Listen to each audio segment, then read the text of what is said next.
How banks lied while buying the future. The greatest wealth migration has already begun, and you were never invited. While financial governors and custodians preached fear to the masses, the elites slipped in quietly. Retail investors were pushed away from a once-in-a-generation opportunity to build wealth. While your advisor wagged his finger and called Bitcoin too risky, your bank was secretly buying hundreds of millions of dollars worth of it. Yes, they lied to your face while loading their vaults behind your back.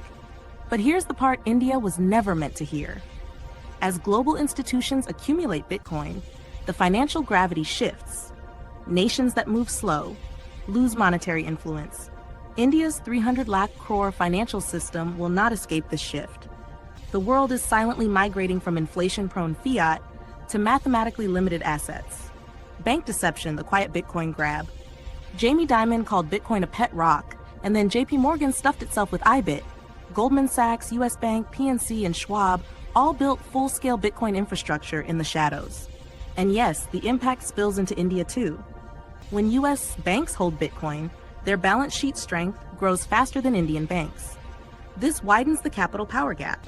It affects foreign investment flows, and it pressures India to follow or fall behind.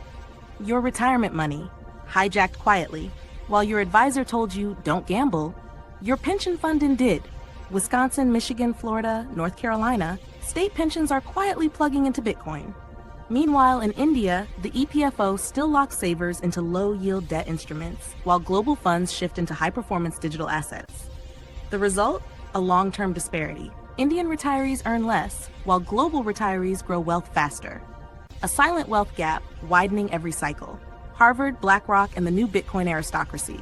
Harvard boosted its Bitcoin ETF. Their IBIT fund became the fastest, fattest, most powerful ETF in history. They now control over 4% of Bitcoin's entire fixed supply. Here's the India angle. When global giants lock up a fixed supply asset, India becomes a price taker, not a price maker. Capital flight accelerates. Rupee depreciation risk increases, and domestic investors enter late at expensive levels because institutions captured the early supply. The Trump-era flip, opening the institutional floodgates. Washington quietly flipped the switch, and this shift in U.S. policy puts India under indirect pressure too. If America treats Bitcoin as strategic financial infrastructure, India must respond or risk losing competitiveness in IT, fintech, and banking. The longer India waits, the more expensive Bitcoin becomes, and the less geopolitical leverage remains. How retail gets slaughtered.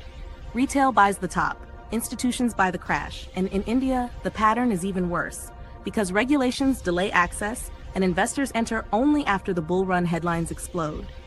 The result? A national-level financial disadvantage. Indian households buy high and sell low, while foreign institutions accumulate during fear. The truth you weren't supposed to see. The wealth transfer isn't coming, it's already halfway done.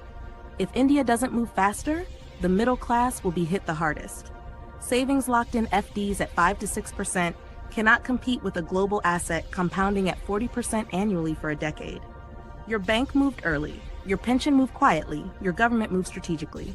So the question is, are you moving at all?